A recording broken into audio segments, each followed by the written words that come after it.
Hello, trauma warriors. I'm Janae with Defeating Childhood Trauma, and welcome to your trauma map past, present, and future. The Binge-Cut. All 11 episodes from my YouTube shorts stitched together into one continuous flow. This series takes you through the chemistry behind your story, how bonding, stress, and motivation all intertwine to shape who we become. Along the way, you will meet a new character, Granny GABA, and the mustache survivor brothers moonlighting as dopamine and glutamate to show what happens when GABA's calm goes missing. So grab your map, settle in, and let's decode your chemistry together. One molecule, one story, one breakthrough at a time. I envy those who have free will, 'cause I sure don't. Seems as far back as I can remember, fate's been pushing me around and there's nothing I can do about it. The good news is it is not fate. The bad news is it's our chemistry. But once we understand the science, we can figure out ways to hack that sucker. This map is your life story told in chemistry form. We start at the top with attachments. Pink heart, oxytocin, all about the bonding. Baby face, prolactin, it's all about the parent and child bond. It can get twisted into the parentification of the child. Water droplet, vasopressin, is protection or control depending on who it co-pilots with. Cortisol, stress. Serotonin, balance. And over here, shining like a star, is dopamine, your free will. It makes choices that are influenced by what happened up top. And surrounding it are its challengers and co-pilots. GABA the colander and glutamate the pushpin. Together within this Bermuda Triangle, glutamate is the gas and GABA is the brakes. X marks the spot with dynorphins. They're the key to dopamine's conscience. Smiley face endorphins, happiness and pain relief. Lightning bolt norepinephrine, dopamine strategist. Running dude, adrenaline. Act first, think later. Over the next few days, you'll be able to use this map to literally map your story, both where you've been and where you're going. You've got a star in the middle of your brain, navigating pathways that were shaped long before you even knew what free will was. And the good news, you can reclaim that star. And woe to those who try to take it from you again.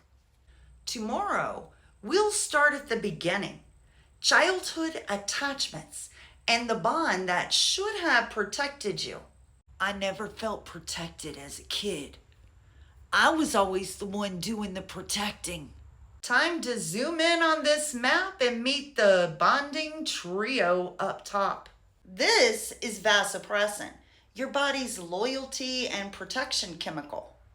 In a healthy parent, it co-pilots with oxytocin to be protective and defending of the child, mama bear style. However, in an unhealthy parent, it co-pilots with cortisol, and you get controlling, domineering, and aggressive parent. Same chemical, different co-pilots, completely different outcomes. This is prolactin. It's the chemical responsible for the parent-child bond.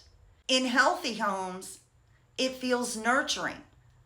But in trauma homes, it twists into parentification, where the child becomes the caretaker instead of the adult. That's why so many survivors grew up with adult burdens before they even had a childhood. These two chemicals, vasopressin and prolactin, work with or against oxytocin. Together, these three chemicals sit at the top of your map. writing your opening story. Protection or control. Nurturing or parentification. These early patterns don't just fade. They shape the choices that your dopamine star will make as it's navigating life as an adult. Tomorrow, we'll lay out what should have happened in childhood versus what actually happened. And you'll see your own story come into focus on this map.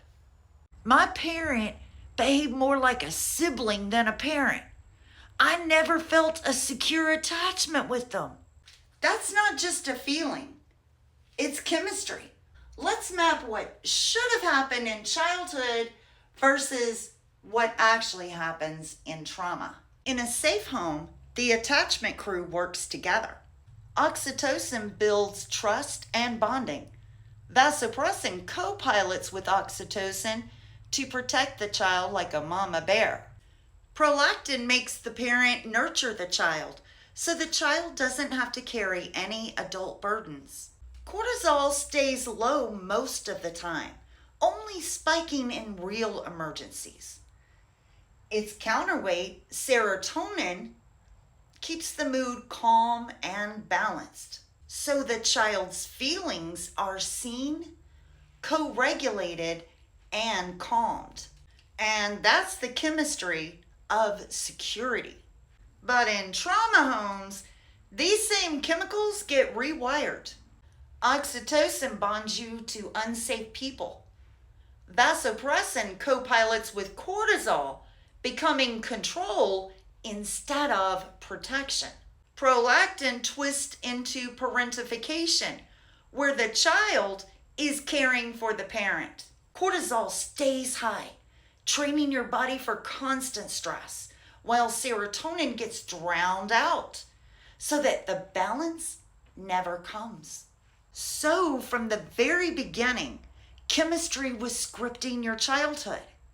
One path should have led to nurturing and protection. The other path, trauma, led to parentification, control, and survival mode stress. And those early bonds don't just disappear. They shape the choices your dopamine star will end up wrestling with. Tomorrow, we'll connect these attachment wounds to dopamine, your free will star, and show how it learned to survive in the middle of all of this. As a kid, I was either clinging for dear life or shutting down so I wouldn't get hurt. Those aren't flaws. They're attachment styles. Survival chemistries shaped in childhood. Just in case you've never heard of top-down versus bottom-up. Top-down refers to we think and then we feel it in our bodies. In bottom-up, we feel it in our body first and then we think. So, anxious attachment style is bottom-up. Avoidant is top-down. Anxious is fueled by the sympathetic nervous system, fight, flight, and arousal. The chemistry looks like this. Cortisol stays high. Dopamine keeps chasing relief and reward, and norepinephrine runs non-stop survival plans. And here's the kicker. Coercive control doesn't work without this chemistry right here. If the victim is not anxiously attached, the abuser will induce it in the victim. Avoidant is different. It's more like hitting the brakes, and that's because it's top down. And here is their science. Oxytocin, shut down. So serotonin tries to regulate, while vasopressin co-pilots with cortisol, but not for outer control, for self-control. The child learned, if I don't need anyone, I can't be hurt. And here's the part most people don't know. Attachment styles are not static. With enough stress, they can flip. Anxious can burn out and slide into avoidant as a survival shield, explaining how and why long-term victims of coercive control start to shut down. Well, here's the science. And of course, with enough healing and safe people experiences, both can become secure. Both are trauma-induced chemistries. One clings, the other shuts down. Tomorrow, we'll zoom in on this whole M-shape pattern with dopamine and explain how anxious attachment is so vulnerable to trauma bonds. At first, it felt like love. Later, it felt like an addiction. That's not your imagination. It's this M shape, the chemistry behind trauma bonds. Why the letter M? Because it has 5 points. On top is dopamine, anticipation, wanting, free will, and cortisol, stress, survival. So the 3 points on the bottom are their converters. In the middle is norepinephrine, the one they share.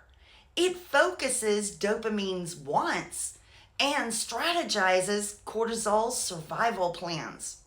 Because of this middleman, every choice dopamine makes impacts cortisol, which by proxy shifts serotonin, cortisol's counterbalance. That's why survivors are often torn between hope and stress. Now meet dopamine's other converter, endorphins. They release when you get what you wanted. They celebrate. And endorphins tell dopamine, that worked. And dopamine responds, do it again.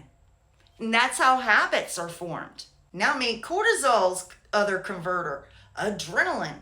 Spike first, think later. Well, norepinephrine dampens adrenaline just enough to save us from cardiac arrest.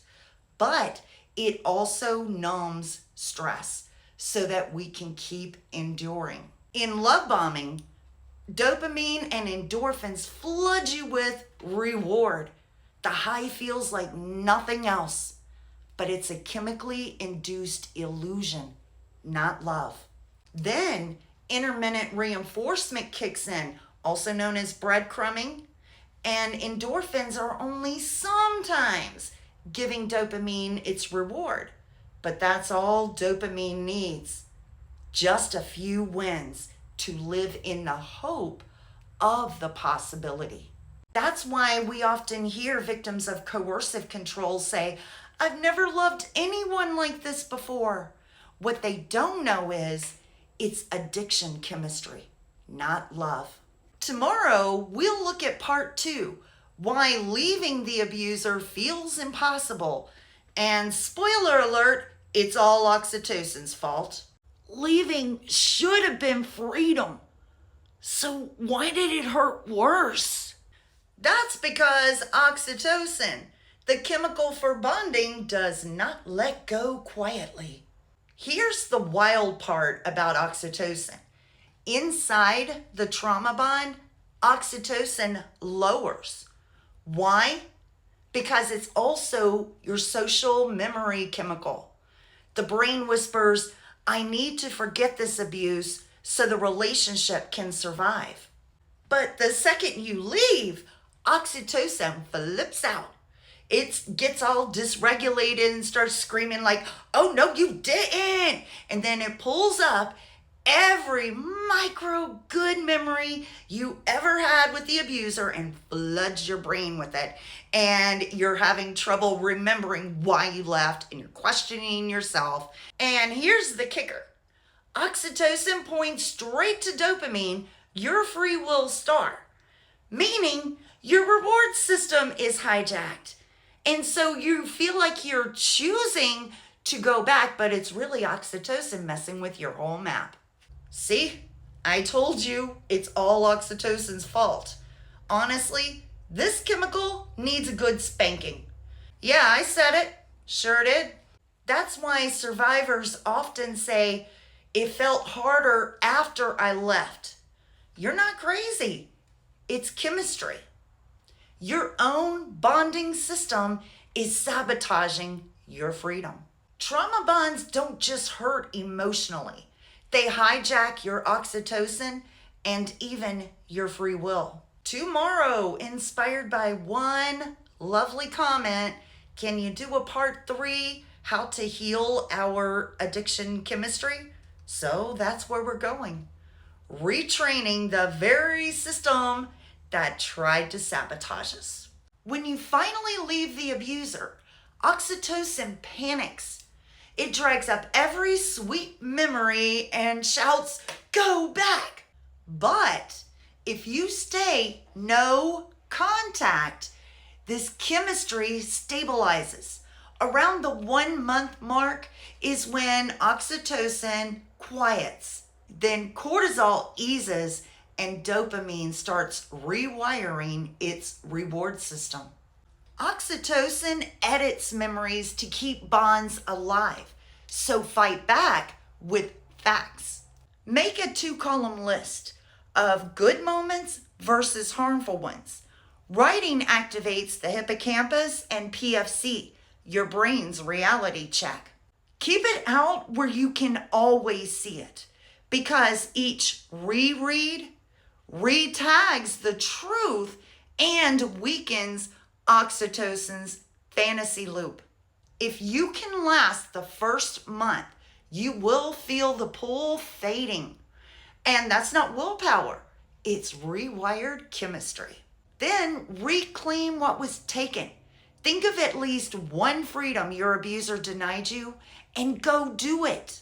Bonus if you do it with safe people, because oxytocin does not care about love, it cares about bonding. So every safe connection teaches oxytocin we're not alone anymore. And that's how our chemistry learns what safety feels like. This M shape was never evil. It's the engine of your free will. It just got hijacked by the trauma bond. So the goal isn't to erase dopamine's hunger, it's to teach it better taste. Healing is when dopamine starts choosing real world hope. Hope in purpose, creativity, safety, not hope in, oh, maybe my abuser will change. When oxytocin bonds with safe people, cortisol calms and dopamine follows the truth. And that's freedom on a cellular level. So if you're craving what hurt you, just be patient. It's oxytocin detoxing. And now you know what you can do about it. Tomorrow, we'll meet dopamine's counselors, dynorphins and serotonin, the voices of wisdom reminding dopamine to slow down, balance out, and choose wisely. My free will also needs a little guidance. Luckily, dopamine has 2 counselors.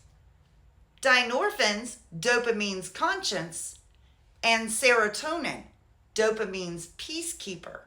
Dynorphins are the brain's built-in signal that goes, don't do that, remember consequences. They keep dopamine from acting on every shiny impulse. But if you grew up in trauma or chaos, dynorphins get way too loud. They start yelling, don't do that, over everything.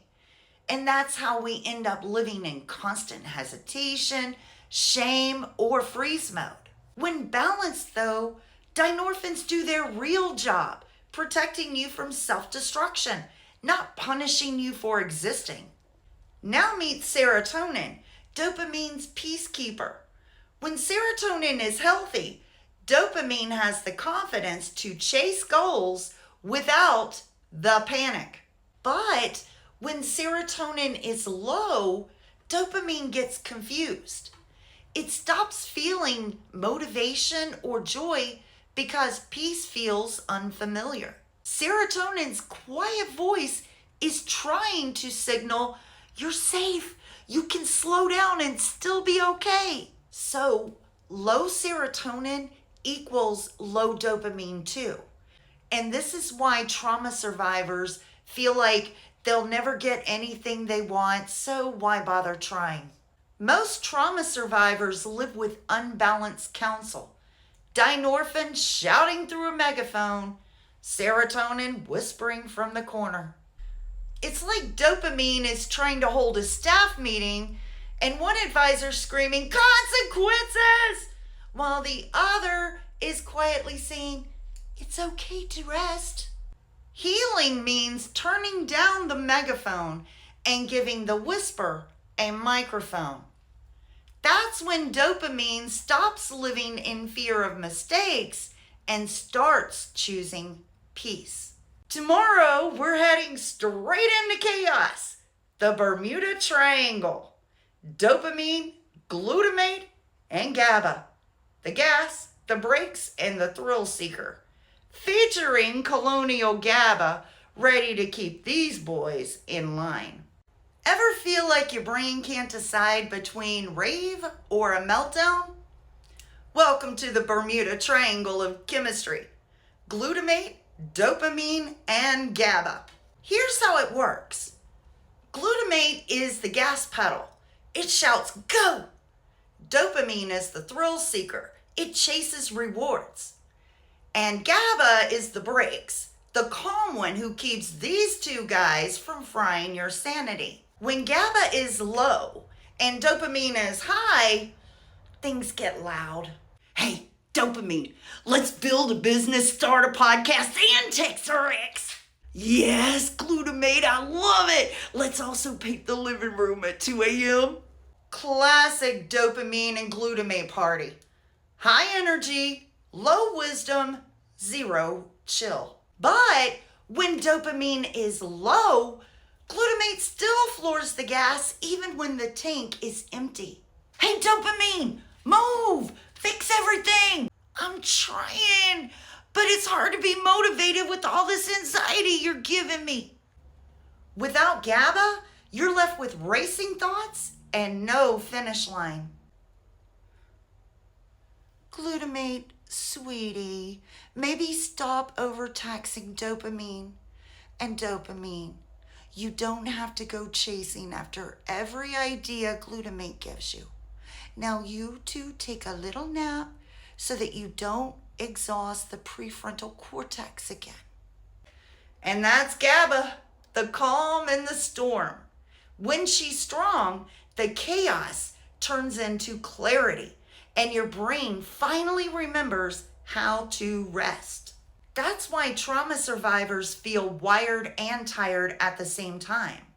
It's not character, it's chemistry. Tomorrow, we'll rebuild GABA, your brain's natural calm circuit, and teach your nervous system how to rest without guilt. When GABA takes a break, dopamine and glutamate act like toddlers with espresso. So today, we're getting Granny GABA back on duty. Hello, dear hearts. GABA is the brain's chill filter, the chemical that says, take a breath, we're not being chased. When trauma trains your system to stay in high alert, GABA production drops. That's when everything feels too loud, too fast, and too much. Your body's braking system has gone on strike. If GABA had a job title, it would be director of Settle Down, Everyone. So how do we get GABA back on payroll? Start with the body. GABA listens to movement and rhythm. Slow, repetitive motion like walking, rocking, or even creative work with your hands like Granny GABA's knitting loom. Humming or exhaling longer than you inhale stimulates your vagus nerve, GABA's best friend. Warmth helps too. Weighted blankets, baths, even a cozy hoodie all say, I'm safe now. And you're not being lazy. You're literally rebuilding neurotransmitters. Predictable routines and gentle focused tasks tell your watchtower we are back in control now. Watching comfort shows you've already seen because it's no surprises, just safety. And by the way, your nervous system loves reruns, especially the feel-good ones. Journaling or doodling about your day, do one thing slowly on purpose, like folding your laundry like it's Tai Chi. Think of it as giving your prefrontal cortex a spa day. No overthinking, no multitasking, just calm. Every time you slow your body and quiet your mind, you're reactivating GABA. And when Granny GABA speaks, dopamine and glutamate finally take a seat. Tomorrow, we'll wrap up this series by mapping your story, how every chemical, choice, and survival pattern all fit together. Every family passes down more than memories. We pass down our chemistry. This map isn't just your story, it's your entire bloodlines. Every symbol is a character in that story. Oxytocin, cortisol, dopamine, all trying to keep us alive. It's not about what's wrong with us, it's how our brains adapted to survive what happened. I'll start with my paternal grandparents, the OG trauma warriors of my timeline. My grandmother was 12 when her mother got sick. She stepped up as the oldest of 8. Prolactin and oxytocin were her guides, nurture and bonding as survival tools. My grandfather was 21 when he lost his first wife and baby, but his vasopressin chose to co-pilot with oxytocin. He turned his grief into protection and his pain into purpose. My father grew up in this chemistry, but when he married my borderline mother, his M pattern got twisted. Cortisol and dopamine cycling in chaos, stress and reward feeding each other, and norepinephrine kept him focused on survival, not connection. Eventually, oxytocin shut down, serotonin couldn't balance, and his nervous system learned self-control is safer than feeling. Then there's me, parentified and scapegoated. Prolactin made me the caretaker, dynorphins the guilt keeper. But they never killed my endorphins. My laughter survived everything. Glutamate, dopamine, and norepinephrine built the overanalyzer, the girl determined to make sense out of everything that happened. When I look at this map, I see chemistry doing its best under impossible conditions. Generations rewriting survival with the tools their bodies gave them. So, what's your story in chemistry form? Tomorrow, new map, new series. This time we'll be diving into the fear circuitry, where anxiety, safety, and instinct collide. I originally planned this as a 10-episode series, but one person left a comment asking if I could explain how to break the trauma bond.